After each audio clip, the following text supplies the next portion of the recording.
What's going on, you guys? Alex here, and as you can tell from the title, I decided to go ahead and interview a good friend of mine, Theo Johnson. And Theo came on here today to basically go ahead and talk a little bit about his journey in basketball, going from somebody who was not a big time prospect coming out of high school, somebody who even in middle school and elementary school wasn't even able to make the team and didn't even make it right away on the varsity team his freshman year. So he just wanted to go on and talk a little bit about his journey and his career with you guys. Let you guys know that no matter what setbacks you have in your career, and not even necessarily basketball related, but just life in general, no matter what setbacks you have or things aren't going your way right away, if you keep working hard and you keep putting in the work, good things will happen to you. You just have to keep believing. So Theo's going to go ahead and talk about his journey a little bit. This will be broken up into different chapters. So the first chapter is him just talking a little bit about his first half of his college career at College of Charleston, and it'll leave right before he talks about his transfer to Liberty University. So as you see at the end of the video, how it just randomly cuts off, that's going to be why that is. So be on the lookout. I got a lot more episodes coming from this interview, and I'll see you guys later. Peace. What's going on, you guys? Alex back here again with another video, and today I have a special guest. What's good, man? My name's Theo. How y'all doing? And Theo, for a lot of you guys who don't know, is from, just like myself, Sacramento, California. Born and raised, played basketball with him throughout the years. I've literally watched this man grow from 5th grade playing basketball to playing professional overseas last year. So I just want Theo to go ahead and just give you guys some insight on what it's like to be a professional, how to handle being a pro, some of the ups and downs that comes with being a professional basketball player. I just want him to go ahead and kind of just lay that out there for you guys so you can see exactly what that is like. So Theo, starting off, why don't you go ahead and give these guys a little bit of your background, kind of from, let's say, middle school to where you're at now. Well, I mean, I probably really started playing basketball when I was about 12. I wasn't good at all. I actually was trash. Like, I could vouch for that. Couldn't dribble, damn near couldn't run in a straight line. Like, it was bad. But, I mean, I just kept at it. Like, I had a vision, told everybody I wanted to play in the league.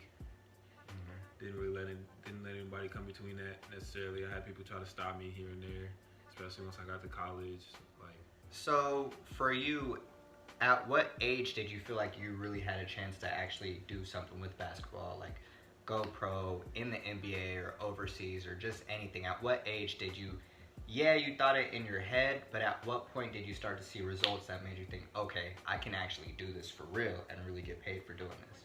I'd probably say, honestly, my freshman year of high school, I was on JV.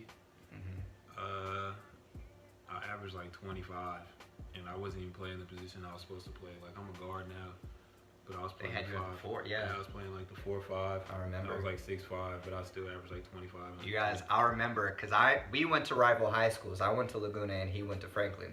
And I just remember during those games, especially even on JV, they were lit. When I tell y'all they were lit, I mean, whether you went to Franklin to see the game or you went to Laguna when they played at Laguna, those games were lit. And I don't think we ever beat y'all, honestly. Never lost to Laguna. No, I lost my senior year, but I had 37. We did, because Chris and Jose, yeah, I remember. I lost my senior year. I had 37 that game, but I just didn't have any help. I remember. So. But yeah, so I could vouch for you guys. I remember seeing Theo a little bit younger, hooping, not even able to make the team at all. Like, legit getting cut on first day of tryouts, second day of tryouts. I've seen him play AAU ball and not really get as much playing time as he felt he deserved. And me, I've seen him put in the work every single day after school, just hooping. Just as soon as 3 o'clock, as soon as the bell rings, bro is just going straight home and just throwing up shots for hours. It was hot, bro. Yes, it don't matter. It did not matter. Summertime, wintertime, fall, he knocking on my door saying, hey, bro, let's hoop. And I'm like, bro, I'm trying to play 2K. Like, I want to play the game. And this bro, he was just like, nah, like, we got to put that work in. So I've literally watched him just start from the bottom, and now we're here. So now that you did, talk about your college a little bit, and how was that for you? What schools did you go to, and what was that experience like? Well, I mean, it was tough. Like, 'cause like I said, my senior year, I didn't really have any offers until late, like May-ish. I didn't have any offers, and then I got 3 offers out of the blue to Charleston, Chattanooga, University of Tennessee, Chattanooga, and Eastern Tennessee. And I mean, I only went on one visit, and that was to Charleston, and I like fell in love with the city off rip. Like, it's just a beautiful city. If you have time, go look that up, Charleston. I definitely recommend you visit it. But yeah, I went there freshman year. California kid in South Carolina, culture shock for sure. But I just think mentally I wasn't in the same place I am now. It kind of affected me, basketball wise, school wise. It was my first time being away from my mom. Like, it was a whole bunch of stuff going on. Like, I handled my business, obviously. I was eligible. I was doing what I was supposed to do on the court, but I wasn't really getting in extra work like I should have been getting in extra work. So talk about from there as far as with Charleston. Did you play all 4 years there? I actually started out playing my freshman year. I played a lot at the beginning of the year, and we were playing high major teams, and I was making a difference. Like, I'm talking about, we were playing St. John's, Auburn, Baylor, and I was over here getting 8 to 7, somewhere between 7 to 10 points, 5 rebounds. In limited minutes too. And like, shoot, those games I was playing like 20. Yeah. I was playing like 15, 20 those games, and I think the turning point was when we played Baylor. We had to play Baylor. I think it was like my 8th game of the season, and we were at Baylor. They were number 25 in the nation. They had Isaiah Austin, Pierre Jackson, Corey Jefferson, and I came in probably like 5 minutes into the game. 3 straight turnovers, and none of them were my fault. They were I'm talking about, I was passing the ball straight to people's hands, and that ball was just going straight through their hands. Yeah. And I had to take the blame for it. And from then on, just my coach wasn't really rocking with me after that. I don't know what it was. It's just, and we ended up winning the game. We won the game, but I didn't play the rest of the game. For the rest of the season, I didn't really play. And then my sophomore year, Rick Barry's son redshirted. We came in together, me and Rick Barry's son. His name's Canyon.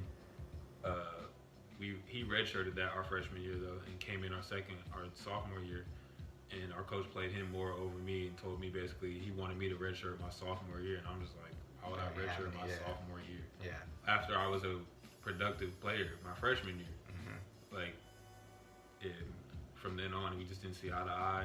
He was riding Kane's coattail for the most part. I mean, he was pretty much riding Kane's coattail over his seniors. Seniors and juniors, older players.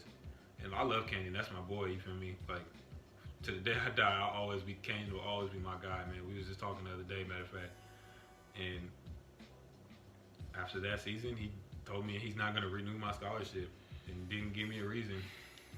Brett didn't give me a reason. So what was going through your mind at that point when you realized, like, dang, I'm not going to be on scholarship. I'm all the way in South Carolina on the opposite side of the country, away from my family, my friends. Talk about how you felt at that time, and did you have any idea on what you wanted your next move to be? Talk about that experience a little bit. I mean, it was tough just not necessarily knowing where you want to go. Like, I didn't have a good feeling about that coach, because there was a lot more behind the scenes that was going on about that with that coach and our team. Like, we won 24 games my freshman year. My sophomore year, we pretty much had the same team. We only won 14. Yeah. So coaching was bad. It was like, no offense, coach. It was a whole bunch of mental games that were being played by him and degrading games. Like, it just wasn't a good situation. And then once we, like, there was rumors that they were gonna let him go, and I was thinking about staying, but it was just like, well, damn, if he doesn't get let go and I stay, like, it's gonna be the same thing. Yeah, like, I could have fought it and stayed, but I just didn't know if it would be worth it. So at the end of the day, I just decided to transfer, and then I had to just be optimistic and just keep looking forward, keep working, stay in the gym. And I ended up getting a call.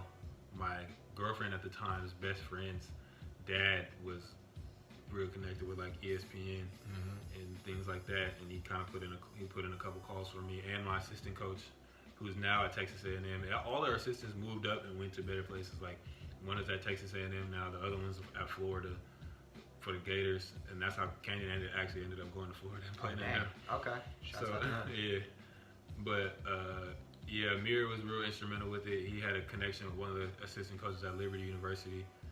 They brought me in for a visit. They liked me, asked me what I wanted to do, and I was like, I'm ready. Like, I'm ready to commit.